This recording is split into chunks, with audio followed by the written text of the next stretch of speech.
Welcome to CSS series.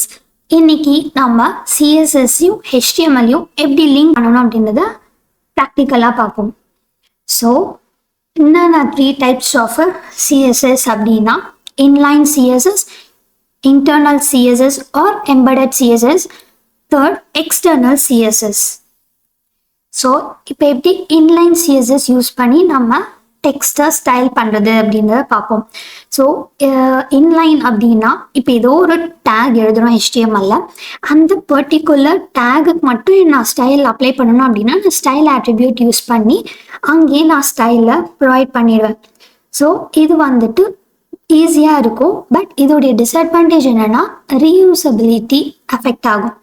இப்போது நான் ஒரு டேக்குள்ள ஒரு பர்டிகுலர் ஸ்டைல் யூஸ் பண்ணுறேன் அப்படின்னா அதே ஸ்டைல் எனக்கு வேற ஒரு டேக்லேயும் வரணும் அப்படின்னா நான் அப்போ திருப்பி காப்பி பேஸ்ட் பண்ணணும், இல்லை நான் திருப்பி அந்த ஸ்டைலை வந்துட்டு நான் டைப் பண்ணுற மாதிரி இருக்கும். ஸோ இன்லைன் ஸ்டைல் எப்படி பண்ணுறதுன்னு பார்ப்போமா? இங்கே நான் வந்துட்டு ஒரு HTML டாக்குமெண்ட் வச்சுருக்கேன்.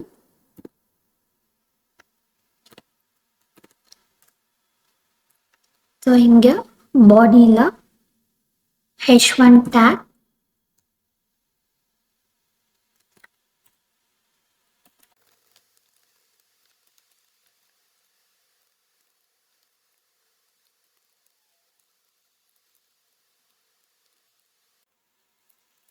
ஸோ நான் இங்கே ஃபியூ கோட்ஸ் எழுதிட்டேன். இப்போது நான் இந்த H1 டேகுக்கு ஸ்டைல் அப்ளை பண்ணுறேன், ஸ்டைல் ஆட்ரிபியூட் யூஸ் பண்ணி. ஸோ நான் இங்கே கோ லைவ் கொடுக்குறேன்.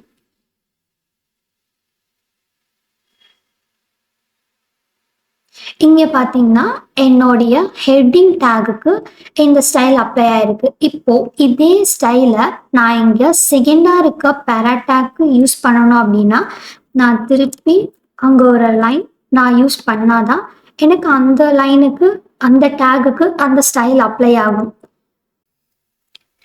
Using and internal style sheet.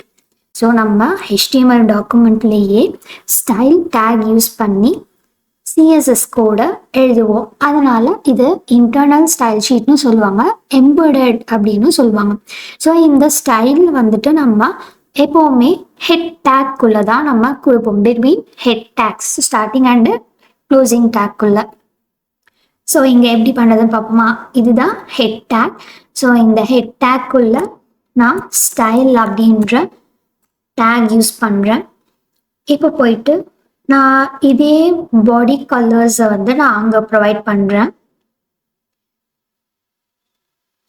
இப்போ நான் ஹோல் பாடிக்குமே ப்ரொவைட் பண்ணுறேன். ஸோ இதுவுமே ஒரு டேக் தானே. நான் பாடி டேகை செலக்ட் பண்ணுறேன், கர்லி பிரேசஸ் ஓப்பன் பண்ணுறேன். இப்போது என்னுடைய ஸ்டைல் கலர்ன்றது ப்ராப்பர்ட்டி, கோல்ட் அப்படின்றது வேல்யூ, பேக்ரவுண்ட் கலர் அப்படின்றது ப்ராப்பர்ட்டி, ஆலிஸ் ப்ளூ அப்படின்றது வேல்யூ. ஸோ இப்போ நான் ப்ரௌசரில் போயிட்டு பார்க்கும்போது எனக்கு ஃபுல் பாடிக்குமே அந்த ஸ்டைல் அப்ளை ஆயிருக்கு. இப்போவும் எனக்கு ஃபுல்லுமே கோல்ட் கலரில் இருக்குது, பேக்ரவுண்ட் கலர் ஆலிஸ் ப்ளூவில் இருக்குது. ஏன்னா நம்ம பாடியை செலக்ட் பண்ணியிருக்கோம். ஸோ இப்போ இதை நான் கமெண்ட் பண்ணுறேன் அப்படின்னா எனக்கு எப்படி டிஸ்பிளே ஆகுதுன்னு பாருங்கள். நார்மல் ஃபாண்ட் கலர்ஸில் பேக்ரவுண்டில் எனக்கு வியூ ஆகுது. Next external style sheet. இந்த ஃபைல்ஸ் வந்துட்டு தனியாக இருக்கும். CSS ஃபார்மேட் ஒரு கோட் எல்லாமே தனியாக ஒரு எக்ஸ்டர்னல் ஃபைலில் .css அப்படின்ற எக்ஸ்டென்ஷன் யூஸ் பண்ணி சேவ் பண்ணி அதில் நம்ம CSS கோடை எழுதுவோம். So these files are different from HTML file. இதை வந்துட்டு நம்ம HTML கூட லிங்க் பண்ணிக்கலாம், லிங்க் டேக் யூஸ் பண்ணி. ஸோ இதை எப்படி வந்துட்டு லிங்க் பண்ணுறது, எக்ஸ்டர்னல் ஸ்டைல் யூஸ் பண்ணுறதுன்னு பார்ப்போமா? இப்போ நான் இதை கமெண்ட் பண்ணிடுறேன். இப்போது நான் இங்கே லிங்க் அப்படின்ற ஒரு டேக் யூஸ் பண்ணுறேன். ரிலேஷன் ஸ்டைல் ஷீட் தான், HREF வந்துட்டு ஸ்டைல் ஷீட் .css. அதுக்கு முன்னாடி நான் இங்கே வந்துட்டு ஸ்டைல் ஷீட் .css அப்படின்ற ஒரு சிஎஸ்எஸ் ஃபைலை வந்து நான் க்ரியேட் பண்ணணும். நான் இங்கே போய் நியூவில் ஸ்டைல் ஷீட்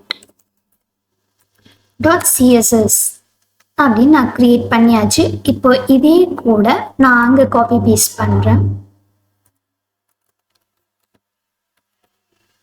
இப்போ எனக்கு பேக்ரவுண்ட் ஆலிஸ் ப்ளூ கலரில் இருக்குது, டெக்ஸ்ட் எல்லாமே கோல்ட் கலரில் இருக்குது. இப்போ நான் இங்கே போய் white and background colour black change பண்ணுறேன். இப்போ எனக்கு ஃபுல்லுமே கலர் அப்ளை ஆகிருக்கு. எக்ஸ்டர்னல் ஸ்டைல் ஷீட் வந்துட்டு நம்ம சிஎஸ்எஸ் கோட்ஸ் தனியாக இருக்கும், HTML கோட் தனியாக இருக்கும். ஸோ இது உங்களுக்கு புரிஞ்சிச்சா? If you have any doubts please contact or comment will clarify your doubts. Stay tuned for the upcoming videos.